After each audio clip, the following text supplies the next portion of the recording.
Edson, E muito aí? boa noite, tudo Boa tranquilo? noite.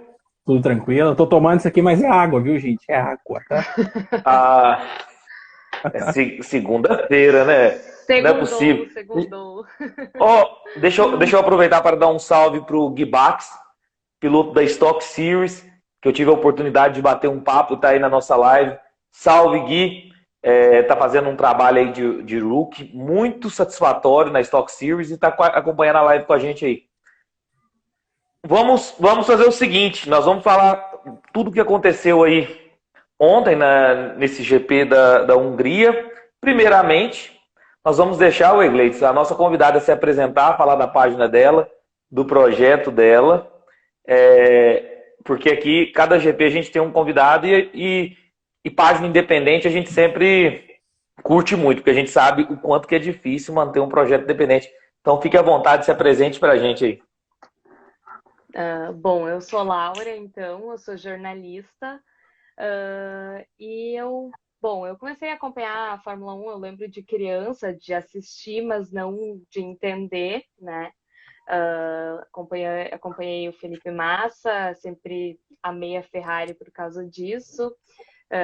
Não sou torcedora só da Ferrari, eu sempre falo que depois que a gente conhece os pilotos, conhece, né, sabe a história, enfim, conhece as equipes, a gente não torce para um, a gente torce para todos.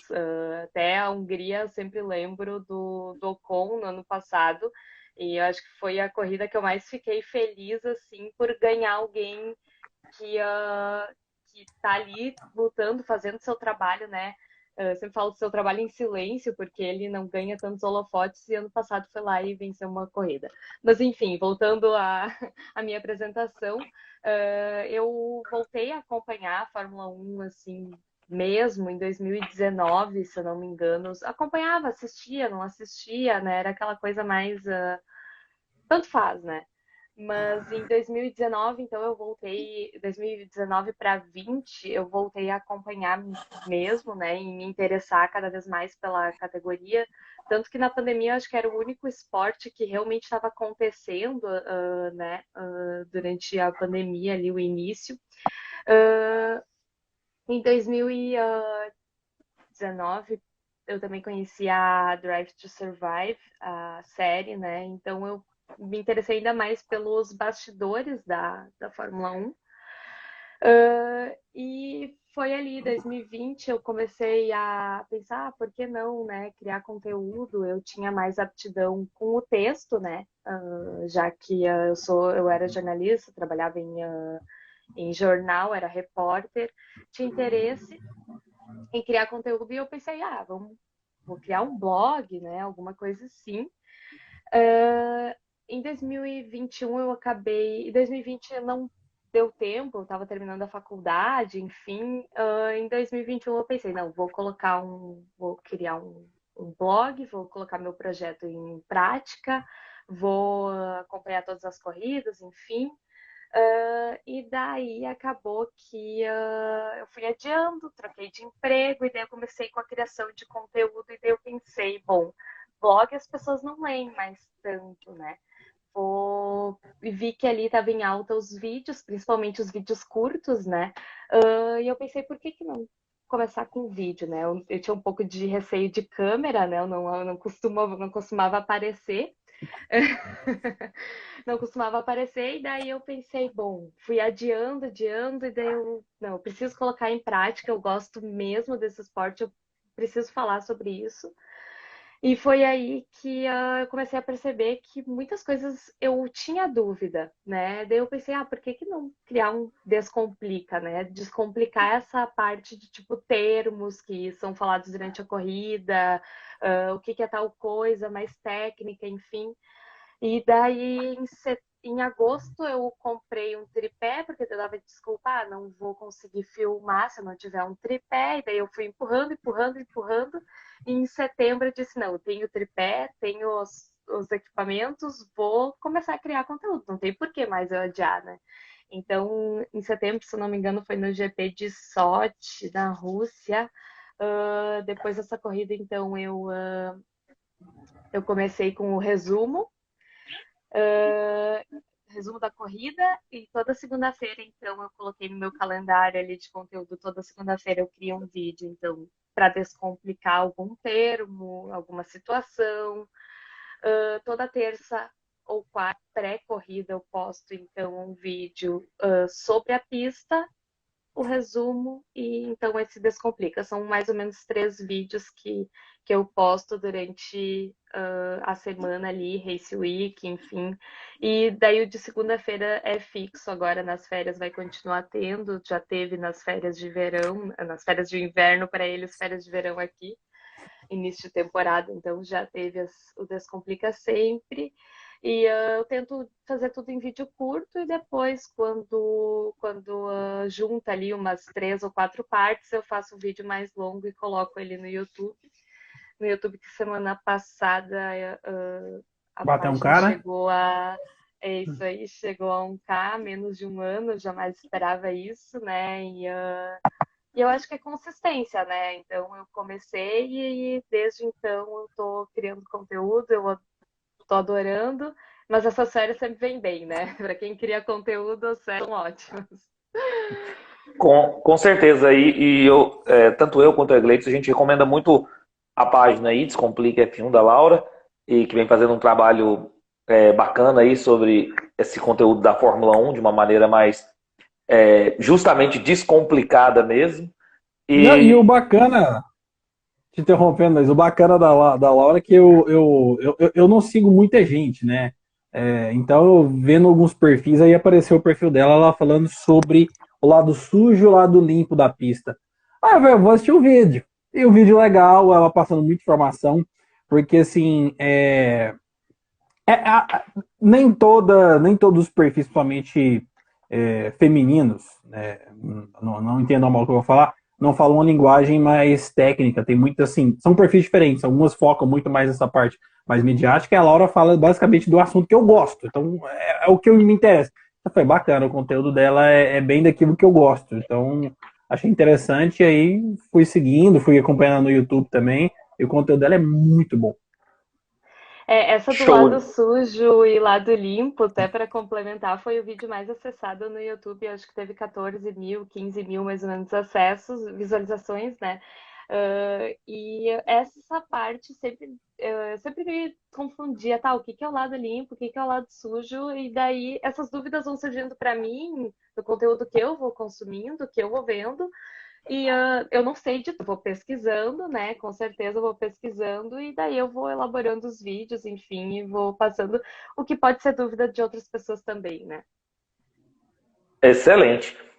E nós tivemos aí ontem a corrida na Hungria, uma corrida, a gente pode dizer, um pouco tumultuada para padrão Hungria, né? Nós tivemos isso também no ano passado.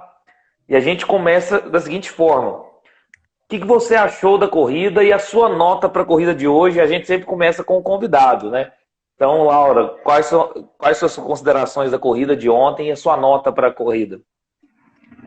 Eu vou dar uma nota 8. Eu até acho que esperava um pouco mais da corrida, eu esperava uma chuvinha ali para dar uma, né, dar uma movimentada, mas uma nota 8 acho que está de bom tamanho, porque era esperado que o Max Verstappen fosse evoluir, né, e chegar pelo menos no pódio, que o Lewis Hamilton também fosse ganhar posições. Claro que eles surpreenderam chegando em primeiro e segundo, mas nota 8 eu acho que está de bom tamanho, porque a gente vê de novo uma Ferrari falhando, a gente vê o Pérez, que já foi protagonista de algumas corridas, ficando como coadjuvante, né? Nem sendo ajudante do Max, né? Que ele tá ali para ser o segundo piloto e ele simplesmente some na corrida, né? Não se ouve falar dele.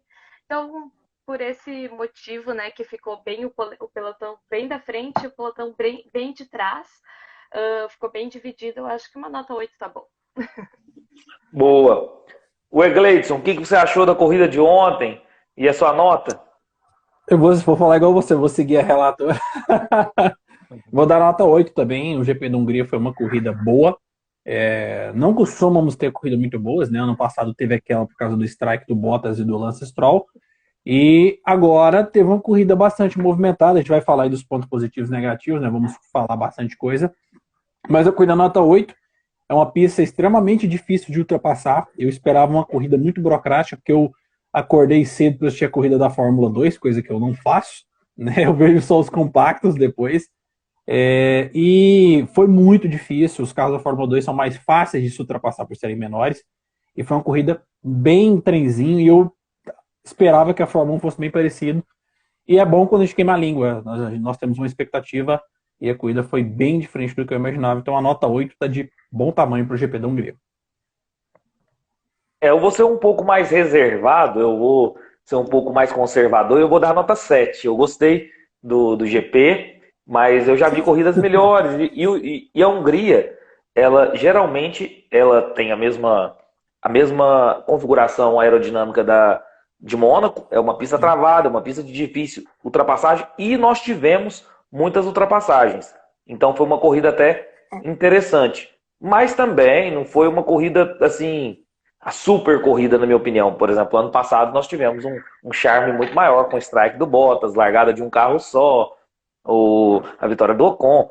Mas, assim, foi uma corrida boa também. Eu vou ficar só um pouquinho na nota 7 aí para não ser otimista demais com a Hungria. Até porque eu não esperava muitas ultrapassagens. Amolece seu coração, nós vamos ficar quase um mês sem Fórmula 1, não um. A do ano, se comparar com a do ano passado foi nota 10, né? Porque teve aquela disputa entre o Lewis Hamilton e o Alonso, então foi. Sim. Aquilo foi voltas e voltas, né? Atrás do Alonso. E foi muito legal, aquela lá foi boa mesmo. A corrida da Hungria do ano passado, ela teve simplesmente tudo que uma corrida precisa. Ela teve um strike do Bottas, ela teve a largada de um carro só pela primeira vez na história da Fórmula 1. Ela teve a primeira vitória do Ocon de Alpine. Ela teve a disputa de 11 voltas aí do Alonso com o Lewis Hamilton. Ela teve um pódio que depois foi tirado do Vettel, que ele teve aquele problema do combustível. E nós teríamos um pódio do Vettel, então, comparando com a corrida do ano passado, não tem jeito, né? Mas pontos positivos, seja uma equipe, seja um acontecimento do final de semana, seja um piloto. Qual o seu destaque positivo da corrida de ontem, Laura? Eu elenquei que fiz uma colinha, né? Eu elenquei que a Mercedes, né, como equipe, foi o ponto positivo. Claro que já fez ali já completou o pódio com 2, né, na França, mas eu acho que na Hungria mostrou que não foi sorte, né? Que foi competência de evoluir durante a temporada, né? Que foi que a Mercedes acho que foi a mais duvidada ali na metade da primeira parte, né? Ali em Miami, Imola, enfim, foram corridas muito difíceis para a Mercedes e eles conseguiram se recuperar ainda antes da parada, né? E eu achei que era muito, muito difícil isso acontecer, então mostrou que na França não foi sorte, sim foi competência tanto da equipe quanto dos pilotos, né? Esse segundo e terceiro lugar foram para provar que eles estão trabalhando, né? Ao contrário da Ferrari, que vai precisar dessas férias aqui, eu acho que não vai ser férias, né? Acho que vai ser de muito trabalho porque tem muita coisa para pensar. A Ferrari que se segure, porque a Mercedes está aí para brigar pela segunda posição do campeonato de construtores. A Ferrari vem fazendo. Ela vem complicando, ao invés de descomplicar a Fórmula 1, ela vem complicando totalmente a Fórmula 1. Ela está gostando de complicar, ao invés de fazer o simples. Só uma coisa, pessoal, eu tô vendo muitas pessoas mandando alguns comentários. Se possível, manda nessa caixinha, nesse ponto de interrogação, que depois a gente vai ler todos, fica mais fácil, que vai passando, então a gente não consegue parar para ler tudo. Então quem puder mandar nesse pontinho de interrogação aí, facilita a nossa vida lá no final. Boa, vamos reforçar então perguntas, comentários. Passem nessa interrogação aí, nessa caixinha aí embaixo, que aí a gente consegue ler tudo ao final da live, os questionamentos e as considerações de vocês, porque aqui passa muito rápido pra gente mesmo. O Egleidson, seu destaque positivo da corrida? Cara, como eu sei que você vai falar do Verstappen, eu vou dar meu ponto positivo pro Sebastian Vettel, porque o Vettel anunciou a sua aposentadoria aí nessa semana do GP da Hungria, fez uma baita de uma corrida saindo de 18º com aquela carroça da Alfa Romeo, conseguiu um ponto, coisa que o Stroll não deixou ele fazer na última prova, né, que deu uma fechada no Vettel. Então foi uma corrida digna do Vettel, um pontinho aí que ajuda aí a Aston Martin nessa disputa ali lá no fundão do pelotão. Então eu vou dar aí o meu ponto positivo pro Vettel pela aposentadoria do Vettel, né, o anúncio, e pelo um pontinho pela bela corrida que ele fez. Vou te colocar na saia justa, então. Vettel, um Qualify P18, conseguiu pontos, então já foi uma corrida digna. Vem do Ricardo, vai falar do Ricardo, vai falar do Ricardo. Não. Vou te colocar na saia justa, calma. 53 vitórias na Fórmula 1, terceiro maior vencedor, tetracampeão, só perde em títulos para Fangio, Schumacher e Lewis Hamilton. Quatro grandes slams, 2 consecutivos, recorde dele, pole mais jovem, campeão mais jovem, 13 vitórias numa temporada com recorde empatado com o Schumacher. 9 vitórias consecutivas, recorde 9 vitórias. Perfeito. E aí, semana passada, Helmut Marko me dá uma declaração de que o maior nome da história da Red Bull é Max Verstappen. O que você pensa sobre isso, Egleito? Agora te colocando na saia justa.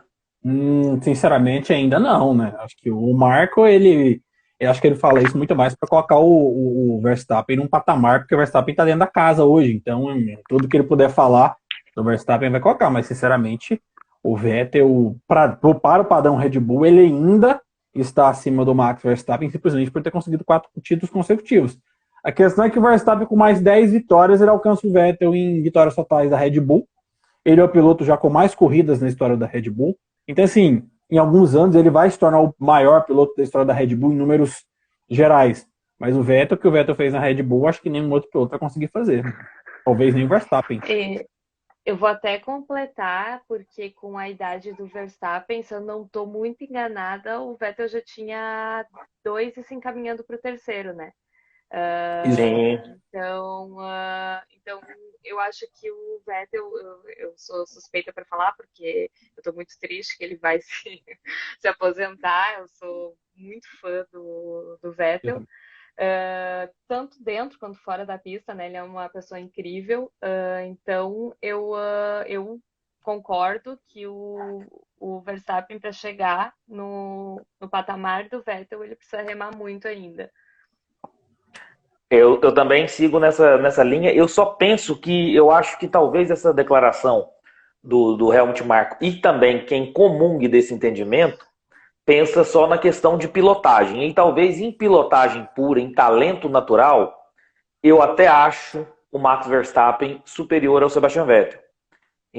Mas o Sebastian Vettel tem toda uma trajetória na Red Bull e que não pode ser desconsiderada. Eu ainda acho que o Verstappen ainda não atingiu esse patamar. Embora em pilotagem pura o Verstappen acho que é um dos melhores de todos os tempos da Fórmula 1 no talento natural para se guiar um carro, né? Eu acho acho o Verstappen um dos mais talentosos da história, mas o Vettel também, se a gente voltasse no tempo há 12 anos atrás, a mesma coisa que a gente está falando hoje do Verstappen, a gente falava do Vettel. Então... assim, sim, justamente, inclusive a questão da Toro Rosso, aquela primeira vitória dele, fantástica, mas é porque o Verstappen, acho que começou muito cedo, né? 16 anos, então 17 anos, e a gente já viu o Verstappen, sabe, mostrar um talento absurdo, mas realmente para bater o Vettel ele vai ter que remar um pouquinho mais aí com a sua Red Bull. Deixa eu falar. Pode. Eu vou só completar. Pode interromper.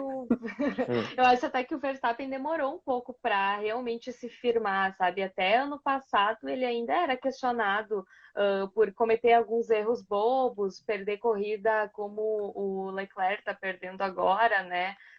Claro que não só pela sua equipe, mas por falhas pequenas, como foi na França, né? Que o Leclerc errou. O Verstappen também errava bastante assim, rodava na pista. Eu até vi um compilado de quantas vezes o Verstappen rodou e ainda se saiu bem, como ontem ele se saiu muito bem, não acertou ninguém, não perdeu uma posição, mas logo retomou, né? Mas como o Verstappen até 2020 ele cometia esses erros pequenos que tiravam às vezes vitórias dele, que tirou mundiais talvez dele, ainda mais jovem, né? Agora ele com 24 para 25, se eu não me engano ele faz 25 em setembro. Ele já tá, claro, o mundial dele desse ano é dele, né? Não tem como tirar, mas ele até demorou para ser campeão mundial, né? Perder pódios ou perder alguns bons pontos, eu acredito que ele cometeu muitos erros. Mundial, não, na minha opinião, porque ele só teve carro competitivo para. Carro competitivo ele só teve em 2021. Carro para brigar por títulos, né? Agora, os demais, ele sempre brigava. Ali a Red Bull brigava como terceira força. Algumas brigava geralmente com a Ferrari. Então, a Mercedes foi muito dominante nesses oito anos. Então, oi? E a gente tem falado aqui muito da evolução do Max Verstappen de 2021 para 2022, porque em 2021 ele teve que disputar o campeonato com o Hamilton, um cara que é mestre em vencer campeonato. Então, o amadurecimento que o Max Verstappen teve duelando contra o Lewis Hamilton, ele vai levar para o resto da carreira dele, e ele é um piloto diferente de 2022, sim. É outro cara. Esse ano ele tá com a cabeça no lugar, não tem, eu acho que aquela pressão de precisar ganhar o título, e ele corre muito mais no talento do que naquela pressão que ele tinha no passado. Eu penso assim, é a pressão. Se você correr sem pressão, eu sempre falo, todas as lives, o número 1, você chegar no seu carro ali, para você entrar no cockpit e ver o número 1 na frente ali, você já guia sem pressão. Porque se você tá com o número 1, porque você é o atual campeão da Fórmula 1. E isso fez com que ele amadurecesse, e ele simplesmente está guiando o carro. Tanto é que ele ultrapassou o Leclerc, rodou, falou, opa, deixa eu ultrapassar ele de novo aqui. E assim, tudo conspira a favor, né? A sorte acompanha os campeões, acompanha quem é talentoso. Então eu vou para o meu destaque positivo. Max Verstappen teve problema no Qualify, P10, e conseguiu de P10 vencer um grande prêmio, o que na história da Fórmula 1, hoje eu até citei na minha live, agora eu não tenho os dados aqui, sei lá, 10, 15, 10, 12 vezes que isso aconteceu na história da Fórmula 1. E o Max Verstappen está numa delas aí, largando de 10º, conseguir vencer um grande prêmio. Então, até quando ele erra, ele acerta. Então, o cara está no lugar certo, na hora certa, no melhor momento da carreira. E agora a gente já pode falar que o título está nas mãos do Max Verstappen. Luiz, só fazendo uma observação sobre o Verstappen, o quanto essa corrida dele foi cerebral. Se você parar para pensar, ele fez a mesma estratégia do Russell. Exatamente a mesma estratégia. Saiu de vermelho e depois colocou pneus médios. Eu estava olhando, na metade da corrida, o Russell ainda era o líder. O Russell tinha, no tempo total, 13 segundos para o Max Verstappen. Quase 13, 12 alguma coisa. Quantos segundos o Verstappen terminou na frente do Russell? Quase 13. Então são 26 segundos no tempo total, em 35 voltas que ele conseguiu colocar. Então, assim, é muita coisa. Tem a questão do carro, o carro da Red Bull é muito bom em corrida, mas a leitura de corrida do Max Verstappen, ela vem evoluindo de uma forma muito absurda. Então ele fez a mesma estratégia do Russell e terminou 13 segundos à frente do Russell, que foi o pole position. E a Red Bull tá muito acertada, né? Não tem como negar isso, que eles batalharam muito e erraram muito em 2020, 2021, mas as estratégias estão perfeitas. 2021 já dava um show, né? Esse ano tá tudo perfeito, os pitstops continuam perfeitos, a estratégia de pneus, e tá tudo na mão do Verstappen mesmo para encaminhar o seu bicampeonato, né? E lembrando que hoje nós estamos fazendo a live com uma convidada. Tem uma página de Fórmula 1, fala muito bem de Fórmula 1. Mulher, e é estrategista, que falou, Max Verstappen, para agora. A Hannah também Schmitz. é uma mulher nos quadros de funcionários da Red Bull. Isso é maravilhoso da gente estar presenciando, seja como comentarista, seja como engenheira, seja mecânica, o que for. Seu destaque negativo, Laura. Com Pode certeza a bater com Ferrari, né? gosto. Com certeza a Ferrari, porque eu sempre falo, e é uma brincadeira, né, na internet, que a adversária dos pilotos da Ferrari é a equipe, né? Não é o Max, não é a Mercedes, enfim, a adversária do Leclerc e do Sainz é a Ferrari, né? Não tem o que fazer. Até tem aquele vídeo circulando do Hamilton perguntando se eles Sim. realmente colocaram os hards, né, os pneus duros no carro do Leclerc, e os dois riem, né, o Verstappen e o Russell riem, dizendo que sim, né. Todo mundo, desde o início da corrida, todo mundo tá falando, os duros não fazem parte, não faz, né. Eu não sei o que eles tentaram inventar, mas conseguiram tirar o cara que estava em P4, pelo menos ainda estava em P4, para terminar em P6 sem chance de alguma ultrapassagem. Eu não sei o que passou ali na cabeça deles naquele momento. Para mim, o ponto negativo é a Ferrari. Eu estou muito decepcionada porque eu achei que eles realmente iam ser a força dominante de 2022 depois daquele GP do Bahrein, né, do início da temporada. Na verdade, eu vejo a Ferrari com dois erros. O primeiro erro, lógico, os pneus duros. Primeiro, você teve uma sequência de treinos livres. Raramente os pilotos estavam gostando do que os pneus duros estavam proporcionando para o Isso. circuito nessa temporada, neste ano. Então, certamente os pneus duros não eram os adequados para aquele tipo de traçado nas condições de pista desse ano. E segundo, geralmente você olha o que o companheirinho da frente faz, com o que Ou o de trás. coleguinha do lado faz. Era Então só você seguir. você tá vendo os coleguinhas da Mercedes não colocando pneus duros, os coleguinhas da Red Bull não colocando pneus duros, não inventa moda. E aí foi o primeiro erro da Ferrari. O segundo erro da Ferrari foi ter achado que colocando os pneus macios com um stint aí do pit lane aí de uns 22 segundos, colocando pneus macios, o Verstappen ia tirar em, sei lá, 15 voltas, 14 voltas, todos esses segundos e ainda conseguir um pódio ou uma vitória. Então foram dois erros. O primeiro dos pneus duros e o segundo, que para mim foi pior, que é eles pensarem que um pit stop de 22 segundos eu posso fazer o Leclerc tirar essa diferença na pista faltando 15 voltas, sei lá. Então, pelo amor de Eu, Deus, pelo amor eu de vi Deus. que eu vi que eles conversaram que o hard poderia ser a melhor opção. Depois de 10 voltas com ele rodando, ele chegaria na temperatura, só que em 10 voltas é muito por uma corrida curta, curta não, né? De tempo curto na pista, no caso. Eu não consigo realmente entender e ainda depois voltar pro macio um terror. Eu não sei o que dizer dessa estratégia. Tem um engenheiro foi engenheiro da Jordan, inclusive engenheiro do Schumacher, e o Egleison acho que gosta um pouco do Schumacher. Foi engenheiro do Schumacher que ele está falando o seguinte, ele está analisando principalmente esse último GP da seguinte forma.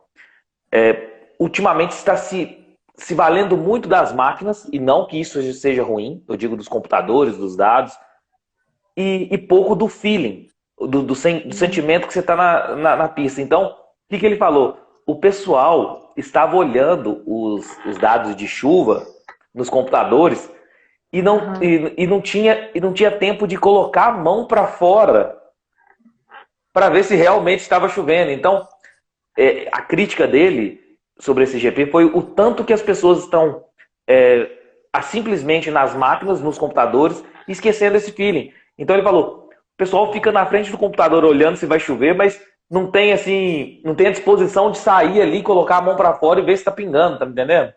E a mesma coisa a Ferrari. A Ferrari talvez olhe nos computadores lá a questão dos pneus, que os pneus duros seriam a melhor estratégia do ponto de vista da máquina, mas não olha o feeling do piloto, o que os outros estão fazendo, como que os demais pneus estão se comportando na pista, e fica só em dados que o computador fornece. Então, a crítica desse engenheiro do Schumacher, da Jordan, foi nesse sentido. Não ficar apenas na máquina e também um pouquinho no feeling. O que você acha, Egleito? Esse engenheiro que você está falando é o Chris Dyer, foi engenheiro do Schumacher na Jordan, depois foi com ele para a Ferrari. Cara, é o seguinte, a Ferrari, o Leclerc passou o George Russell e abriu 5 segundos em questão de poucas voltas, ou seja, o carro da Ferrari era muito rápido. A Ferrari coloca pneus duros, como vocês falaram. Você falou sobre olhar os carros da frente, mas você também tem que olhar os carros de trás. A Alpine largou de pneus macios e depois colocou pneus duros. O ritmo da Alpine era medonho, eles estavam tomando o tempo das Aston Martin, tomando o tempo de todo mundo. O senhor Daniel Ricciardo... O Tsunoda também fez essa troca e foi terrível. Isso, Daniel Ricciardo foi louco. Ricardo terminou na 14ª posição, colocou pneus duros. Então é o seguinte, uma equipe de ponta como a Ferrari, como você falou, ou ela faz aquilo que é o arroz com feijão que todo mundo está fazendo, você copia, vai na bola certa, vai na bola de segurança. Ou então você arrisca quando você está atrás. Você pega o seu piloto que está super rápido, 5 segundos na frente, andando bem, dizendo que os pneus estavam bons, coloca um pneu duro, que os carros de trás, você tem que olhar os carros de trás. Quando tá chovendo, as equipes grandes são as primeiras a mudar os pneus? Não, tá chovendo, as equipes grandes ficam com o pneu de chuva e depois pensam em colocar um intermediário ou vice-versa. Espera alguém de trás ser a cobaia. Você tinha cobaia e a Ferrari que vai, coloca o pneu duro no Leclerc e depois para ele novamente, como você falou, e joga ele atrás do Pérez. O Pérez, companheiro de equipe do Max Verstappen, concorrente ao título. Quando eu vi aquilo, eu estava assistindo a corrida, com todo respeito, não sei quem é o engenheiro da Ferrari, não me lembro, é muito amadorismo. Nós, que somos pessoas comuns, que somos amantes da Fórmula 1, nós vimos que aquilo estava errado. Então, assim, não tem condição a Ferrari, a maior equipe da Fórmula 1, uma estrutura monstruosa de engenheiros, fazer literalmente uma série de cagadas durante a temporada. Não tem justificativa. Então, assim, eu acho que falta comando interno, porque o Binotto é um ótimo engenheiro de motores, está lá 20 e tantos anos mais, não é um líder interno, é aquele cara que dá o murro na mesa.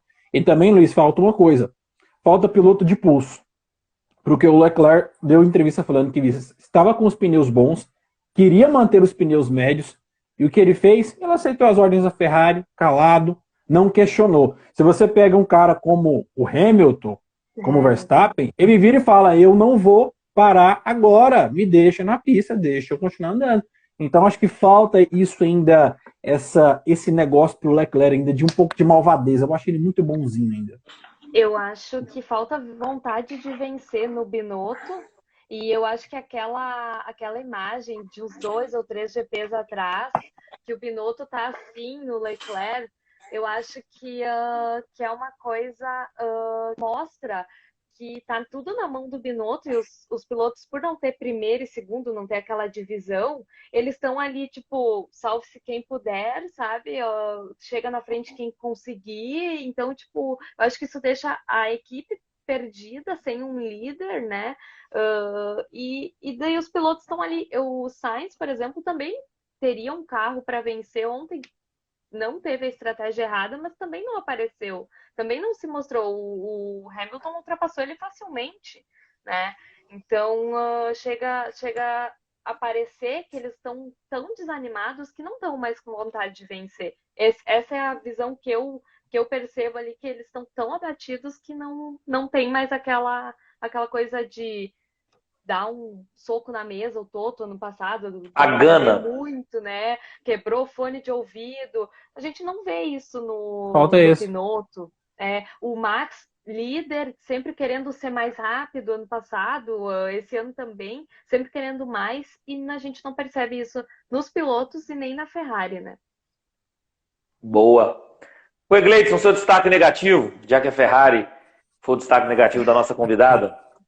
Eu falei tão mal da Ferrari que eu até esqueci o que eu ia falar. Vai, não anota. Eu falo, então. Negativo. Pode falar. Pode. Não, pode falar. Eu achei que você tinha esquecido o seu destaque negativo, eu ia falar o meu. Não, eu tenho um destaque negativo sim. Meu destaque negativo vai para o seu Daniel Ricciardo mais uma vez. Porque o Daniel Ricciardo falando aí nas últimas semanas que vai ficar na McLaren, etc e tal. Larga na nona posição, uma posição boa. Faz mais uma corrida pífia, um ritmo ruim. Foi prejudicado na estratégia.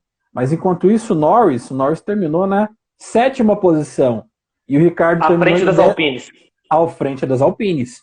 E o Ricardo terminou na 14ª posição. Então, assim, a minha crítica pro Ricardo é na metade, nessa temporada, nessa primeira parte da temporada, já passou da metade, a temporada dele é pífia, porque se você pegar a classificação, o Norris está lá em cima e o Ricardo está disputando, o Ricardo tem a mesma quantidade de pontos que o Vettel, se eu não me engano. Posso estar falando algo errado, o Ricardo tem hoje 19 pontos, ele tem menos pontos que o Magnussen, e no meio ali, um pouco mais de pontos do que o Vettel, enquanto o Norris está lá na frente com 70. O Norris é o melhor do resto, ele tem 76 pontos. Então, assim, o Ricardo não tem nem a metade dos pontos. Ele não tem nem a metade dos pontos do Norris. Quando a gente fala assim que, para ter um parâmetro, o piloto com mais pontos, ele tem que ter ali, o segundo piloto tem que estar com, na média de 70% dos pontos do primeiro. O Ricardo não tem nem metade. Então, o Ricardo foi mais uma corrida ruim e essa primeira parte da temporada horrorosa, então não tem como eu esquecer dele. Ainda foi punido em 5 segundos lá com aquela colisão, né? E o meu destaque negativo, acho que na verdade essa corrida foi interessante por conta disso. Tá difícil de se achar destaques negativos, assim, porque ela falou da Ferrari, eu vou englobar o Carlos Sainz juntamente também, que seria um dos destaques negativos, mas eu vou da Alfa Romeo. Eu esperava um pouquinho mais do desempenho da Alfa Romeo para essa corrida. Tem feito uma temporada constante ali para brigar por pontos, então esperava um pouquinho mais da Alfa Romeo, mas lembrando que esse destaque negativo é como o que me resta, na verdade, porque realmente foi uma corrida que não teve tantos destaques negativos assim.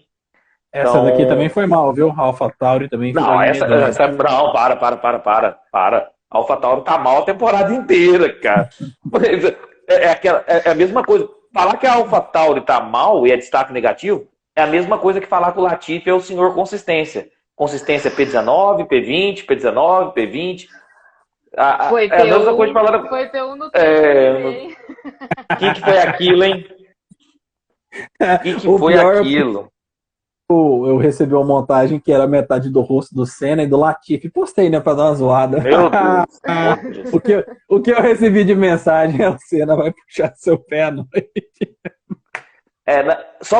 Na verdade, só pra gente debater um pouquinho, o Latifi, ele foi P1 no TL3, na chuva, e me lembrou uma coisa, Egleitson, de uma live que a gente fez do GP da Bélgica do ano passado. O que acontece? Que foi a questão do P2 do George Russell. Sim. Final de treino. E o P1 do George Russell no sábado também. Foi P1? Eu não falo dessa última corrida, vai entrar nessa mesma conversa que você vai falar. O que acontece? Você no final, a pista tá molhada, tem chuva. O final do treino, com a pista mais emborrachada e aonde se chove menos no final do treino, geralmente, mesmo com uma Williams, você consegue um P1 no treino livre. Foi o que aconteceu com o pódio e a classificação do George Russell na Bélgica. O George Russell foi um dos últimos a terminar a volta rápida. E a gente falou muito sobre isso, eu com o Iglesias, na época da live. Então ele pegou uma condição de pista melhor, uma pista mais emborrachada e com menos chuva em algumas partes da pista. Então por isso que ele conseguiu um P2 na Bélgica. Eu não quero tirar o mérito dele hora nenhuma, mas eu estou dizendo que em circunstâncias normais a gente não vê uma Williams no P1 ou no P2. Foi a mesma coisa que aconteceu com o Latifi. Ele foi um dos últimos a dar a volta rápida ali no TL3, né? Foi engraçado até que o Leclerc perguntou no rádio, mas ele tava com os mesmos pneus que eu, sabe? E eu fiz questão de fazer essa explicação, porque o Egleitson já estava comparando o Latifi com o Senna. Eu falei, aí, como o Egleitson fez isso, eu vou ter que dar uma explicação sobre o P1 do Latifi. Não, mas depois eu fiz inclusive stories na página explicando isso e argumentando por que o Russell foi o pole position. Em situações, a pole do Russell foi por méritos, sim, mas também foi uma pole circunstancial, porque entra nesse mesmo padrão que você falou. A pista ela estava seca, mas uma pista que não estava emborrachada. Tanto que a pista evoluiu muito rápido. Cada segundo a pista estava ficando melhor. Então você pode ver que todos os pilotos na segunda tentativa melhoraram seus tempos. O Leclerc melhorou, o Sainz melhorou, os carros da Alpine melhoraram. E o Russell foi o penúltimo, né? O Hamilton que seria o último. Então, assim, se o Hamilton não tivesse aquele problema do DRS, acredito que o Hamilton seria o pole position. Porque a evolução da pista foi muito rápida. Então, a pole do Russell foi, sim, circunstancial. Em condições normais, se fosse o Leclerc ali por último, ele faria a pole position, que a pista foi evoluindo muito rápido. Méritos do Russell, aproveitou a oportunidade? Sim, mas foi muito circunstancial. Perfeito, perfeito. Eu falei do GP da Bélgica e você já falou da pole, mesmo fundamento. O que me assusta é que o GP da Bélgica já tem 1 ano. Sim, sim, sim. E nós vamos agora. O não GP da Bélgica, né? Não teve corrida. Eu dei uma dormida naquela corrida, impossível. Boa, boa. Eu fiquei bêbado. Classificação do campeonato de pilotos. Agora nós temos aí 80 pontos de diferença do Max Verstappen para o Charles Leclerc. Então, vou perguntar aí para nossa convidada. Max Verstappen, bicampeão do mundo, já pode entregar a taça? Com certeza, não tem dúvidas. Acho que a gente agora só assiste, né, o Max vencer e ver quem fica com o segundo lugar dos construtores, né? Eu acredito que a diferença da Ferrari com a Mercedes é pouca, né? É 30 pontos, se eu não me engano. E com a evolução que a Mercedes vem tendo, né? Eu acredito que eles vão passar e vão ganhar essa segunda colocação, o que parecia impossível, né, no início da temporada. Mas com essa evolução, porque é muito importante observar que a Mercedes é um dos únicos carros que não quebrou, né? Não teve falha de motor desde o início. Sim. Então, eu acho que essa evolução vai acompanhar, né, no frente da temporada. E eu acho que a gente vai só assistir isso daqui para frente, ver quem fica ali com o segundo lugar nos construtores, porque o título já é do Max. O Egleison pode dar a taça pro Verstappen? Sinceramente, sim, eu não vejo condições de outro piloto tirar o título do Verstappen, porque se você for, são 80 pontos, 3 corridas e mais 5 pontos. Então, podemos dizer que faltam 6 provas para o Verstappen ser campeão. Essa é a lógica. A gente vai falar das próximas provas. Eu acho que ele é favorito em talvez as 3 próximas provas. Ele é grande favorito, né? Então, assim, eu acho que só uma tragédia, como nós nunca vimos na Fórmula 1, para o Max Verstappen perder esse título, porque são 8 vitórias em 13 provas. Então, acho que o título de pilotos e de construtores já está moralmente definido. Eu também penso. Quantas vitórias? 10, em 22 provas, ele já tem 8 em 13. Ano passado ele teve 10 ou 11 para ser campeão. Esse ano sem já tem 8.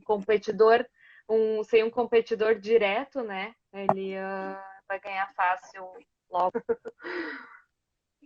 Eu também tenho a mesma opinião, já pode entregar aí o bicampeonato para o Max Verstappen. Como nós 3 temos a mesma opinião, para a gente aí nos comentários do pessoal e nas perguntas, aí a gente vai fazer um bolão aqui, uma aposta. Em qual GP Max Verstappen vai ser campeão de 2022? Vamos lá começar com a nossa convidada. Em qual GP que o Max Verstappen vence aí? Ele já pode dar aquele cavalinho de pau, rodar o carro e ir para a galera. Deixa eu dar uma olhada aqui nas próximas. Eu acredito que entre a do Japão e a dos Estados Unidos, se eu não me engano, antes de chegar no México e no Brasil, ele já vai ter sido campeão, sim. Boa. Eu vou apostar no México. Vou dar Estados Unidos. Vou dar Estados Unidos. Estados Unidos, a Laura. O Luiz, México. O Egleison. Cara, eu vou de México também. Acho que o Verstappen vai consumar, né, o título dele no México. No Brasil, então a gente já vai assistir ele campeão. Sim. O bom é que aí deixa os outros ganhar, né? eu vou estar no GP do Brasil. Vocês vão? Eu não consegui, na verdade, ingressos. Nem eu. Então, Mas você vai dar assim mesmo, aí tá certo. Não, uma pessoa me vendeu, eu não tinha conseguido quando abriu, e eu fiquei Ah, desesperada e uma pessoa me vendeu. não, sensacional. Vamos lá, Júnior Borba, Vettel foi gigante, mas foi campeão em anos em que a Red Bull dominava a soberana. Isso ajudou muito nos títulos. Eu concordo. Foi o que a gente falou que por pilotagem, depois eu deixo o Iglesias complementar, por pilotagem, eu ainda prefiro o Max Verstappen. Mas o Vettel é gigante e ele teve dificuldade sim. 2010, o primeiro título dele não foi tão fácil assim, né? 2012 também nós tivemos aí uma certa dificuldade. Mas 2010 foi um ano muito difícil o título dele. 2012 ele também tinha um carro muito bom, né? Sim. 2012, o Vettel foi campeão na última prova, foi no Brasil, saindo de último, chegando em sexto, se eu não me engano, porque o Bruno Senna barrou ele na largada, com o carro todo quebrado. Acho que uma das melhores corridas, acho que a melhor corrida da vida do Vettel foi essa na chuva, uma corrida histórica. E 2010 o Vettel era o azarão, porque o Alonso era o líder do campeonato, o Weber era o vice-líder e o Vettel era o terceiro. Ele era talvez o menos cotado ali dos que tinham chance, que o Hamilton tinha chance, mas era quase irrisória na última prova. Então o Vettel teve 2 anos bem difíceis, e 2011 e 2013, quando ele teve de fato o melhor carro, ele destruiu e venceu tudo. Então, O Vettel. Eu vou fazer O um Vettel. comentário que a Ferrari Pode. tem o costume de estragar piloto, né? Eu acho que muita gente viu ele como um piloto ruim ou mediano, o Vettel, pela Ferrari, às vezes estragar provas dele, né? Ali em 2017, 18, teve várias falhas também. E é como a gente está Sim. vendo o Leclerc, que é talentoso, né? O Leclerc é talentoso, mas a gente está achando que já não é tanto assim, porque a Ferrari acaba falhando muito, né? Por isso que não ganha nada desde 2007, se eu não me engano, né? eu acho que Sim. para ser vencedor na Ferrari tem que ser um cara meio sem emoções. É meio Schumacher, meio Kimi, porque quem tem esse sangue, né, mais latino, que foi o Massa, que foi o próprio, depois o Alonso, o Vettel, que é um cara muito gente boa, acho que para ser campeão na Ferrari tem que ser meio doido. Pode ser muito comum, não. Boa. Bota o Max lá. E o Vettel não. E o Vettel não liderou em nenhum momento a temporada de 2010. E venceu na última corrida, como ele. Na última nenhum momento. De chinelo, Pérez foi mal no fim de semana, mas fez a lição de casa ao defender o Max do Russell pós o 360. Realmente, defendeu pouco, né? Porque logo, né, o Russell foi para cima novamente. Mas realmente ele fez um bom trabalho aí. Iago, Sainz e Leclerc vão bem na segunda metade. Olha em 2021, por exemplo. E tem a Mercedes também, né? Não esqueça disso, Iago. Se o Sainz e o Leclerc vão bem na segunda metade, a Mercedes sabe também fazer um bom trabalho na segunda metade. Vide ano passado, né? Que o Hamilton, a gente, no meio da temporada, quando a gente começou a fazer live com o Iglesias, a gente eu tinha colocado o Verstappen como campeão, assim, com folga. Você lembra disso, Iglesias? Não, o Verstappen é campeão com folga. Foi aquela arrancada final, né? Que deixou o campeonato Sim, ainda mais emocionante. Sim, com certeza. De chinelo, torço para o Max levar antes do México e focar na vitória do Pérez no México. Seria interessante vencer em casa. O Vini aí, Vinícius. Verstappen vai confirmar o título na terra do campeão Sérgio Pérez. Ele também aposta aí. Justamente. Vinícius foi nosso último convidado. Justamente, Vinícius. Williams em primeiro é igual vaca na árvore. Ninguém sabe como foi parar lá, mas que vai cair, vai. Certeza disso. Respeito. Ai, meu Deus. Vamos lá. O Iago, vocês acham que não corre nenhum risco do campeonato? Do besta querendo ver briga? Deve ser. Não tem. Primeira colocação, não. Nós vamos ter uma batalha boa na segunda colocação entre Ferrari e Mercedes. Lembrando que se a Ferrari e a Mercedes ficarem brigando, aí que o Verstappen vai ficar lá tranquilinho. Uhum. Aí, o Júnior Borba. Ah, pode, Eu acho pode. que se colocar o Leclerc e o Hamilton lado a lado, ou até o Russell do lado do Leclerc, se o carro continuar como está agora, né, como estava nessas últimas duas, eu acho que a Mercedes vai disparar longe também. Porque eu vejo muito mais estabilidade no Russell do que no Leclerc, né? Sim, sim, e Estabilidade muito emocional, né? sim, sim, com certeza. Para mim, nenhum destaque negativo, foi o maior que o Pérez, novamente com o carro que tem, deveria estar. Mas Para mim, esse aí é o sim, Pérez, gente. O Pérez é aquele cara que vai bem em uma, vai quatro mal. O pessoal que se iludiu com o Pérez, achando que o Pérez tem condição de ser campeão. Eu e o Luiz, a gente falou aqui, não vai não. Mas o Pérez está Eu fazendo acho o quê? que Ele, só ele, né? Eu acho que só ele achou que fosse ser. Nem sei se só, ele, né? sim. Achou que fosse ser campeão. o Pérez está fazendo aquilo que a Red Bull quer. Pontuando bem, o campeonato de construtores está ótimo. Ele está na briga pelo vice-campeonato, então é isso. Eu fui contratado para isso. Edits Fórmula 1. Às vezes a gente critica o Tsunoda, mas até o Gasly está tendo dificuldade com o carro. Então, além do Tsunoda não estar entregando muito, a própria AlphaTauri não ajuda. A AlphaTauri, para mim, é a equipe decepção da temporada. Aham. Né? E a gente esperava muito da AlphaTauri, porque ano passado ela vinha bem. Então, eu esperava Bem, muito né? dela. Só que o Tsunoda não tem lugar garantido, né? O Gasly tem um lugar garantido. Então, quem Boa. precisa apresentar Mostrar. resultado é o Tsunoda, né? Que eu acho que desde que chegou falta, sabe? Apesar do Gasly não estar entregando, o Tsunoda eu acho que falta muito mais. Acho que o japonês, Boa. acho que o japonês boca de fossa fica. É, assim, eu acho que para ele não continuar, só que só se fizer piorar o desempenho mais do que tá, mas o Marco acho que eles vão manter ele pelo menos pro ano que vem, por uma questão aí de ética, com que até o ano que vem, de fato, eles vão continuar montando os motores no Japão, os motores da Honda. Então acho que até o ano que vem o Tsunoda fica. Boa.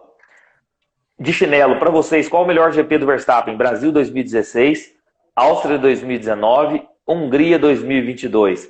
Tem mais aí, o Verstappen tem muitas Desses vitórias. três é Brasil. Desses três é Brasil Brasil, com 2016 para mim certeza. também. Brasil Fico Brasil. 2016.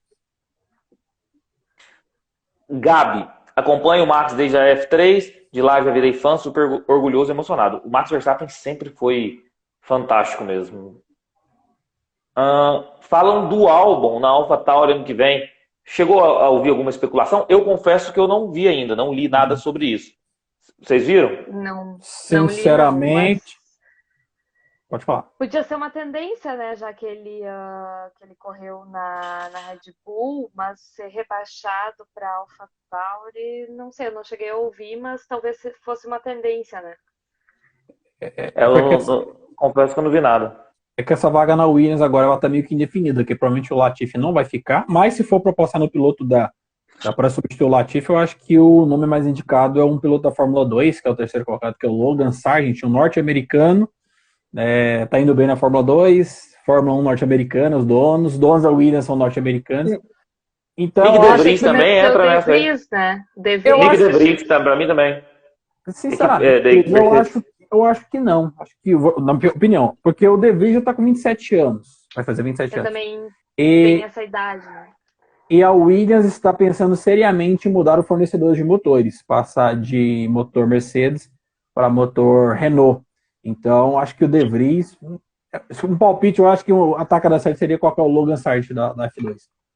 Eu pensei pelo Boa. fato do De Vries ter participado, né, dos treinos, eu pensei que já Da pudesse estar Mercedes. encaminhando, eu pensei que já pudesse estar encaminhando aí a sua vaguinha na Williams.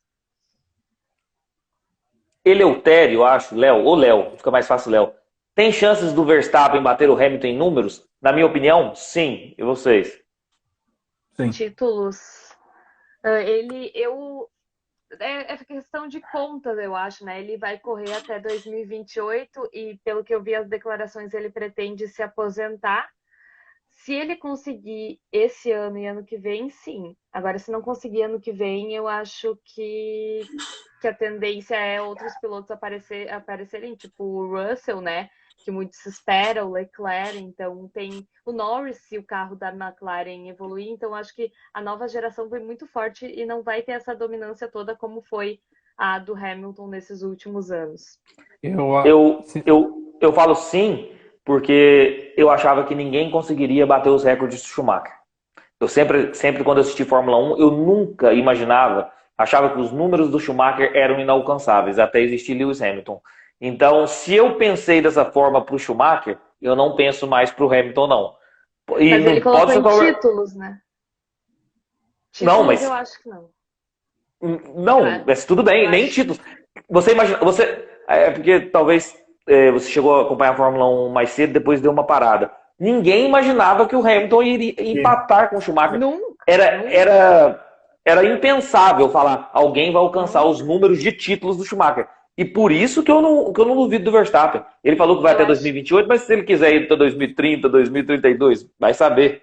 Eu acho que vitórias parecia impensável, né? Sem vitórias, sem pole positions, mas eu acho que não é mais tão impensável porque o número de corridas vai aumentar cada vez mais por temporada, né?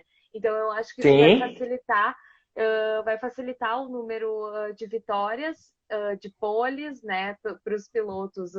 Tanto que o Leclerc já ganhou 10, eu acho, só nessa 10 não, 9 poles eu acho que ele já fez essa temporada. Então, tipo, é impensável, né, um piloto aumentar tanto o número de poles em meia temporada, né?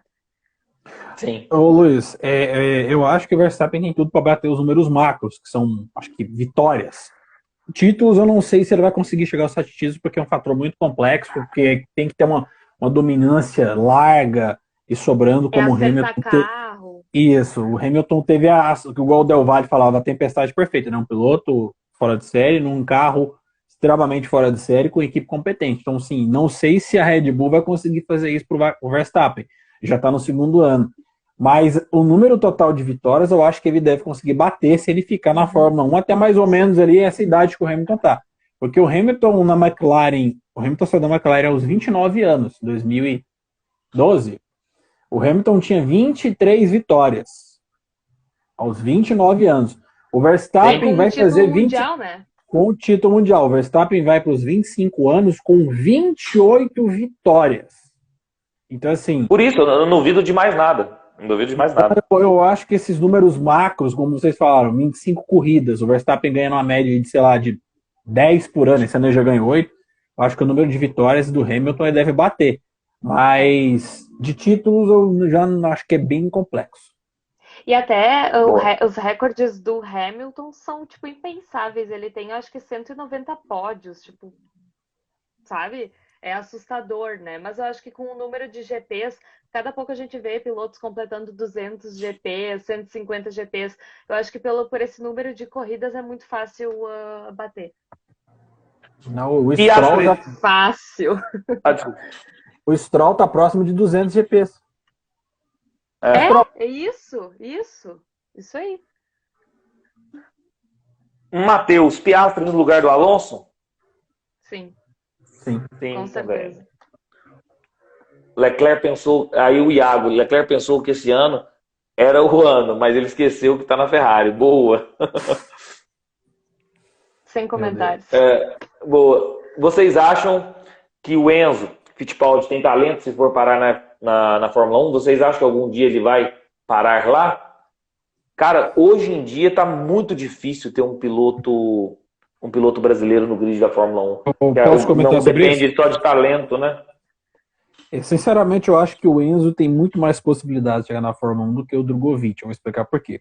Porque o pessoal europeu, as academias, ficam muito impressionadas quando o piloto chega na Fórmula 2 e chega dando um murro na porta. O Enzo fez poucas corridas ano passado, né, já na segunda parte, quebrou a perna. E esse ano ele está fazendo pódio atrás de pódio com a Charrua, que pro padrão Fórmula 2 é como se fosse uma Alfa Romeo, acho que vai a todos os carros. Mas é uma equipe com um porte pequeno para a Fórmula 2. E está muito bem, acho que está entre os 6, 7 primeiros no campeonato, e é um cara que está evoluindo. O Drogovic, ele está no seu terceiro ano de Fórmula 2. Ano passado ele estava numa equipe muito boa, não foi bem, apanhou do Zou, se eu não me engano. tá fazendo uma baita de uma temporada em 2022, só que eu já acho que Drogovic não vai ser campeão da Fórmula 2 pelos fatores de carro e porque eu acho que ele já está querendo administrar uma gordura que ele não tem. E, assim, ele pode entrar como piloto. Pode complementar, Laura. Ele tá cotado como piloto, tipo uma academia de pilotos da Aston Martin, né? Que não tem isso por ser nessa equipe nova, né? Renomeada. Mas eu acho que seria interessante, mesmo se ele não ganhar uma cadeira, o Drogovic, né? Se ele não ganhar uma cadeira logo, ser esse piloto, sabe? Acho que é uma grande oportunidade para ele. Aqui o Edith Fórmula 1 colocou as especulações do Piastri na McLaren, falou que a McLaren está disposta a pagar a multa de rescisão de contrato com o Danny. Desculpa que a gente estava na questão do Enzo, e eu puxei aqui, mas em relação ao Enzo, eu acho que hoje em dia, piloto brasileiro, é muito difícil a gente ver na Fórmula 1 por conta da questão financeira, não por talento. Por talento, eu acho que tanto o Enzo quanto o Felipe Drogovic tem talento para estar na Fórmula 1, no grid da Fórmula 1. Mas não é só isso, né? A gente vê que é difícil para muitos pilotos. O Piastri está aí esperando, né? O Pato O'Ward também, né? O De Vries, imagina, tem 27 anos, sabe? É complicado, acho que para todos os pilotos e para brasileiro, então, ainda mais, né? O Enzo tem quarto no campeonato. Boa. O de chinelo, essa foi para mim. Luiz, o que falta na Ferrari é uma preeleição do professor Lucha antes da corrida. Com certeza. Se tiver Vanderlei Luxemburgo na Ferrari, isso é um cruzeirense aqui, com as memórias de 2003. Meu Deus do céu, que time.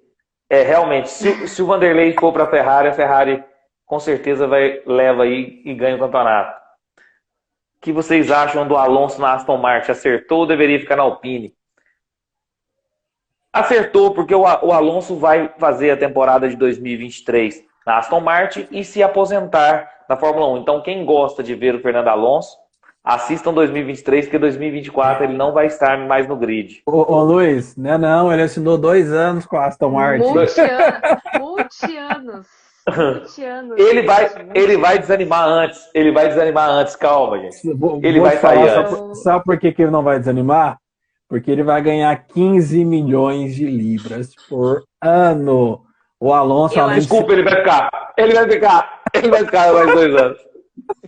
Eu acho que diferente do Sebastian, que a gente não via tanto, o Alonso, ele se mete em tudo, sabe? Ele tá sempre na pauta, sabe? Ele quer vencer, mesmo não tendo competitividade nenhuma, ele vai lá e ele não deixa o cara ultrapassar, tipo, ele não tá disputando nada, ele vai lá e não deixa o cara ultrapassar, sabe? Não facilita, né? Então eu acho que ele tem muita gana e eu acho que ele acertou em ir para Aston Martin, porque na Alpine a prioridade é o Ocon. Mas, ô Luiz, só agora falando sério sobre o Alonso, o Alonso foi para a Aston Martin por opção. A Alpine ofereceu um contrato de 1 ano, porque quer o Piastri, tem o Ocon, que tem 3 anos, tem mais 2 anos de contrato. O Piastri é uma joia rara, um diamante bruto, um talento. E o Alonso, que não tem 41 anos, a Alpine falou, 1 ano de contrato. A Aston Martin chega com um caminhão de dinheiro, te oferece 2 anos para você continuar brincando na Fórmula 1, e o Alonso é esse racer. O Alonso não interessa o que ele vai fazer. Ele quer correr. Simplesmente o Alonso quer correr. Ele mesmo já falou, se a disputa é por 1 ponto ou pela vitória, ele vai agir da mesma forma. Então, a opção que ele tinha era essa. Boa. O Matheus falou, ninguém aguenta 24 meses ao lado do Stroll. Eu também acho que não. Eu acho que é o Stroll que não vai aguentar o Alonso, meu amigo. Eu acho que vai pedir pro pai para tirar. O Vini aí, a XP Investimentos está encostando aí no Drogovic agora, então há esperança. Tomara. O meu sonho é ter um piloto brasileiro aí na Fórmula 1 nos representando. Aí perguntaram aí do Drugo na Indy. Eu penso o seguinte, eu penso que é uma oportunidade muito boa para ele se ele não tiver Fórmula 1, porque, querendo ou não, gente, a maior categoria do esporte a motor é a Fórmula 1, indiscutivelmente. Os melhores sempre estão na Fórmula 1.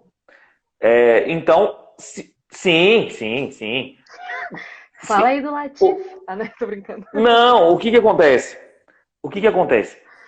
Os jovens promissores, os jovens talentos. Dá uma boa live isso. Tem o mundo. Sim. Os jovens talentos, os jovens promissores, realmente às vezes falta lugar na Fórmula 1 por questão financeira. Mas os consolidados mesmo. Porque, vou dar um exemplo, o Max Verstappen. O Max Verstappen já é de uma geração do dinheiro.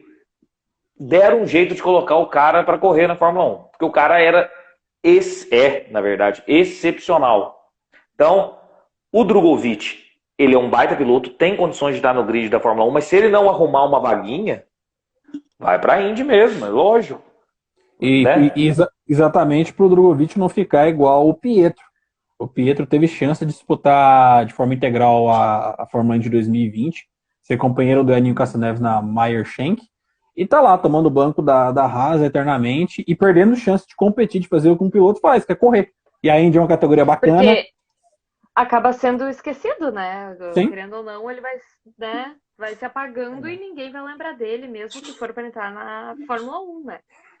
Aí, complementando aí, o Júnior Borba falou que o Enzo estava na live do Reginaldo Leme hoje com o Rubinho e falou um pouco sobre isso. Tem o Banco do Brasil, a Claro, o Snapdragon, tudo apoiando aí, quem sabe, um patrocínio para que nós tenhamos um piloto brasileiro no grid da Fórmula 1. Tomara. A equipe Charrus do Enzo é o Williams do grid, realmente, ele está fazendo um trabalho fantástico. Realmente, o Egleison já falou muito sobre isso. O Iago, mas se o Max é espetacular, por que do dinheiro? Eu não entendi o que ele quis dizer em relação a isso, mas vamos lá. Pode complementar aí que a gente vai debatendo. Não entendi. Eu também não entendi o que. Esse lance de piloto não entrar quando chama, lembrou o Barrichello em Hockenheim. Sim. Primeira vitória do Barrichello 2000. Ficou de pneu de pista seca na chuva e deu certo. Quem será que vai para o lugar do Latifi? Nós já respondemos isso aqui. Inclusive, o Egleison já falou a opinião dele. A minha opinião vai junto com a Laura do De Vries. E vamos lá, vamos passar.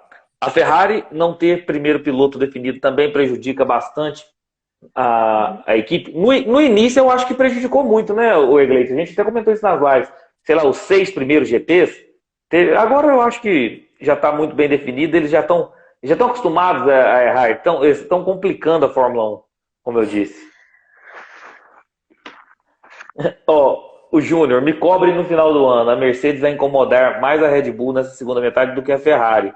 Eu também acho, a gente falou isso aí. Eu acho que a Mercedes vai ser segundo lugar no Campeonato de Construtores, viu? Vai sim. São 30 pontos de diferença, isso dá para tirar em uma corrida. Aí a Hannah, estrategista da Red Bull, merece um aumento depois de ontem. A gente já exaltou o trabalho fantástico dela ontem aí com a estratégia do Max Verstappen. A Ferrari merece demissão em massa, né? É, boa. Se o piloto já é bom, eles dão um jeito dele fazer na Fórmula 1. Fazer parte da Fórmula 1, eu tô errado. Justamente o que eu falei, Iago. Quando o piloto é extremamente excepcional, eles vão dar um jeito de colocar ele na Fórmula 1. Só que nós temos jovens promissores que têm condições de estar no grid, como Piastri, como Drogovic, como Enzo, que perdem as vaguinhas por conta dos donos de equipe, dos melhores patrocínios. Então, ou seja, ninguém tira a vaga do Hamilton, ninguém tira a vaga do Verstappen, mas a gente poderia tirar uma vaga do Latifi, nós poderíamos tirar uma vaga do Stroll.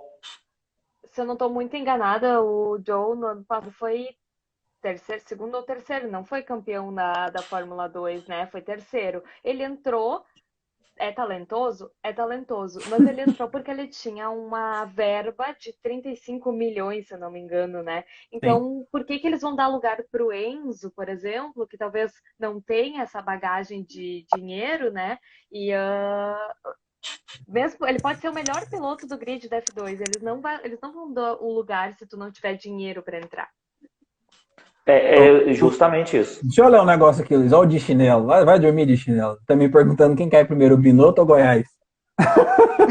Boa! Se tivesse uma empresa milionária investindo em apenas um brasileiro para o grid, e o sobrenome Fittipaldi leva vantagem, eu acho que sim, né? Acho que o que leva. vocês acham? Leva, né? Leva. Sem dúvida. O Di Chinelo comentando, inesquecível GP Brasil 2016, que nós falamos aqui, nós três. Verstappen deixou o Galvão em saia justa várias vezes. Boa. O que vocês esperam para a segunda parte da temporada? A gente já falou mais ou menos, né? A dominância da Red Bull e a Mercedes aí brigando com a Ferrari, justamente. Já falamos, Nelson. Deixa eu ver aqui. Eu vou até fazer um comentário, já que estamos falando tanto da Hannah, né?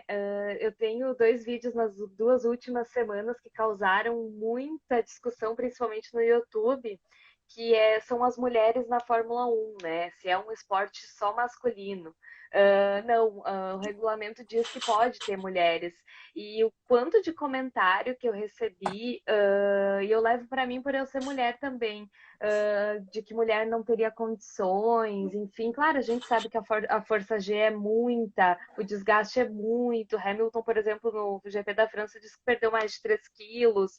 A gente sabe que tem todas essas dificuldades, mas eu quis mostrar nos meus vídeos, não é, vamos botar uma mulher. Não, eu quis mostrar que realmente tem a possibilidade de mulher correr, e com a W Series, né, quem sabe a gente chega aí numa proximidade de ter mulheres e homens competindo na Fórmula 1, sem essa coisa de mulher não é boa no volante, ou enfim, e sim que é um esporte que possibilita isso, né, porque todos os outros esportes a gente vê a categoria feminina e a masculina, no futebol, no vôlei, e Sim.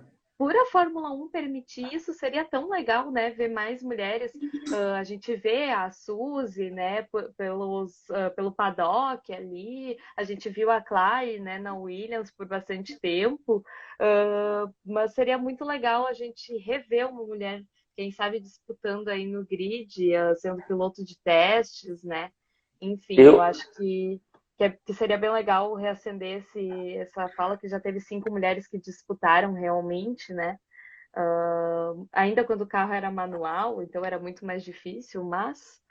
Eu torço para isso. A primeira foi Maria Teresa Phillips.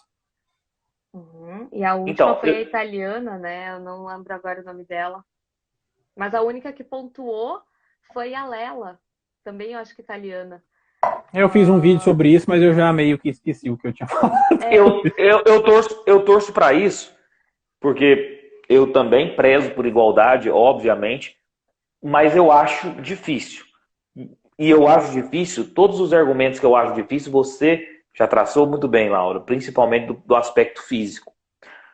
Porque realmente as estruturas físicas do homem com a mulher tem um pouco de diferença, ou grande diferença. É fisiológico. Fisiológico, Só em relação a isso. E outra coisa, nós tivemos uma Fórmula 1, a década que a gente fala que era a parte romântica da Fórmula 1, que só o Emerson Fittipaldi viveu. E essa parte romântica da Fórmula 1 era tudo por paixão. E não tinha muito aspecto financeiro envolvido, o capitalismo envolvido. Hoje, com o dinheiro falando mais alto, eu não sei se essas equipes pensariam 2 vezes em dar oportunidade para as mulheres, entendeu? Porque tem o aspecto financeiro. Mas eu defendo a igualdade, mas acho difícil. Sempre vão olhar para as equipes menores, né? Para colocar, vamos dizer, vão dar oportunidade na Williams. Sim. Na Williams vão correr mal, aí a culpa vai ser da mulher, né? Não vai ser. Sim. Uhum. Do mesmo jeito que a gente pega no pé do Latifi, né? Eu acredito que seria da mesma forma, né? Então, eu acho que a W Series chegou para isso, né? Para mostrar, né? Mesmo que numa categoria diferente, eu acho que até é bem inferior, né? Acho que dá para comparar com uma Fórmula 3, né? 3, é uma Fórmula 3. Mas eu acho que é bom para o esporte a gente ter essa diversidade dentro, né? Essa diversidade, a Hannah dentro, enfim, e quanto mais mulheres, melhor, né? Com certeza, isso aí não tenha dúvida. Acha que vamos ter um domínio da Red Bull nas próximas temporadas? E aí? É difícil prever, né? Com mudança de regulamento, é complicado. Caminha-se para sim, né, Gleison? Mas é possível. Eu perdi a Red Bull, não ouvi. Se nós vamos ter uma dominância da Red Bull nos próximos anos. como foi uma Mercedes, como foi a própria Red Bull na era Vettel? Talvez. Eu Luiz, acho que esse ano sim. Ainda Mas cedo ano para que falar, porque vem nós estamos no primeiro ano da mudança de regulamento, né? a gente vê que a Mercedes acertou o carro agora no meio da temporada, ano que vem eles Sim, vão sim. manter, né? Então eu acho que com os carros mais fáceis de ultrapassar, né? Um carro com o outro, eles mais próximos, como a gente está vendo no meio do grid, né? Eu acho que essa dominância pode acontecer, mas. Boa, boa. é, O Gabriel. Ah, pô, quer comprar? é porque a Red Bull tem um cara chamado Adrian Newey. Nós estamos Ah, fantástico. um regulamento completamente aerodinâmico.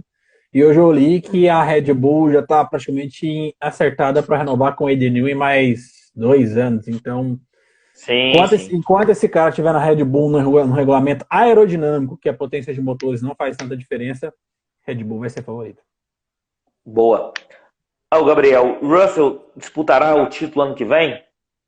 Tudo caminhando dessa forma, acho que sim, né? A Acho que Mercedes. sim.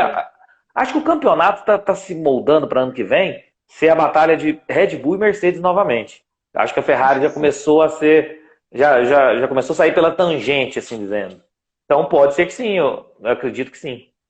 Acredito que sim. Ah, nossa, essa é difícil pra caramba. Quando veremos a Williams lá em cima de novo? Tipo aquele carro que era Massa e Bottas incomodando. Nossa, mãe, quando? Não, quando? Não sei. Eu tenho Não resposta faço para a mínima isso. ideia. Manda bala. Até onde eu li sobre a Williams, eles têm um projeto de evolução a longo prazo. O da McLaren, a expectativa da McLaren, o projeto deles é voltar a disputar títulos até 2025. O da Williams é até 2030, que nós vamos ter mudança de regulamento agora para 2026, motores, e depois outra mudança de regulamento em 2030. Então, assim, o projeto da Williams é voltar a ser uma grande equipe até 2030. As coisas na Fórmula 1 não acontecem da noite por dia. Infelizmente, não é assim. Boa. A Só última cair, agora. né? Ah, Cair vai para aí é outro fácil. grid. A última do de chinelo aí pra gente fechar. O Gleidson, diga como foi o Let's Go do Ricardo. Você se recorda disso? Não lembro. Então eu vou elucidar para você. O Ricardo, Depois da. certa hora da corrida, ele ultrapassou dois carros de uma vez, duas Alpines, se eu não me engano. Ah, sim. E E aí ele ele chegou no falou. rádio e falou: Let's go, vamos lá, minha equipe, deixa comigo que hoje o pódio é meu. E depois ele conseguiu um P15. E aí, o que Mas dizer eu do acho Ricardo? que. Eu não vou comentar porque eu sou fã do Ricardo e eu acho Eu também. que Eu também. Eu só sou realista, só eu. isso. Eu não consigo, eu não consigo. Eu até brinco, Luiz, aqui. Eu falo que o Ricardo, já falei isso umas 400 vezes, tô pensando aqueles velhos. O Ricardo talvez será o maior talento desperdiçado da história da Sem Fórmula 1. campeonato, né? Ricardo vai Sim. fazer 33 anos. Todas as vezes que ele teve chance de vencer corrida, ele foi lá e venceu quando ele teve a oportunidade. Mas é um cara que fez escolhas erradas na carreira, vive reclamando, nunca se adapta, uma eterna adaptação. Então, assim, é um talento desperdiçado demais, Ricardo. Uma pena. Eu acho que o que prejudicou é esse macaco assim pulando de um galho para o outro, sabe? Tipo, talvez se ele ficasse na Renault, né? E com certeza a equipe apoiaria ele porque eles gostavam muito dele, né? Na Renault e eu não acho que ele tomou a decisão errada de ir para a McLaren, mas ele foi com a ideia errada, né? Ele foi pensando que seria o primeiro piloto, sendo que o Lando é o diamante deles, né? Então eu acho que ele foi com a ideia errada para a McLaren e ali ele se perdeu. Laura, curtiu trocar essa ideia com a gente aí? Muito, muito. Ah, então. Não, E eu foi muito bom também. Pode falar. não, nem sei o que eu ia falar, mas eu gostei muito de participar, é muito bom comentar e eu receber perguntas até. Eu tô com a ideia de fazer live, mas principalmente no YouTube, né? Que eu tô crescendo mais lá como canal. Então, é uma experiência nova. Já participei de uma ou outra live enquanto canal, mas gostei muito e agradeço o convite. É sempre bom trocar ideia com quem gosta de Fórmula 1, né? Eu te agradeço de coração ter aceitado o nosso convite também. Foi muito bom bater esse papo. Nós tivemos uma interação muito boa aí, várias perguntas, comentários. Então, te agradeço e as portas estão sempre abertas aí para fazer live com a gente, beleza? Beleza, valeu. Falar alguma coisa, Gleidson? Férias da Fórmula 1, os posts irão diminuir de volume, tá bom? Então, basicamente, isso vai ter post, vai ter vídeo, mas bem suave, porque te falar, esse negócio de fazer conteúdo pra gente que trabalha e tem vida não é fácil. Não é fácil. Mesmo. Luiz sabe como é, a Laura sabe como é, então vão ser 3 semanas muito boas para dar uma refrescada na cabeça. Abençoadas. Boa. Então, Laura, satisfação, viu, trocar essa ideia com você. O Egleito, parceria de sempre, tamo junto, viu? Obrigado, Laura. Um abraço, gente. Boa semana. Valeu. Tchau, tchau.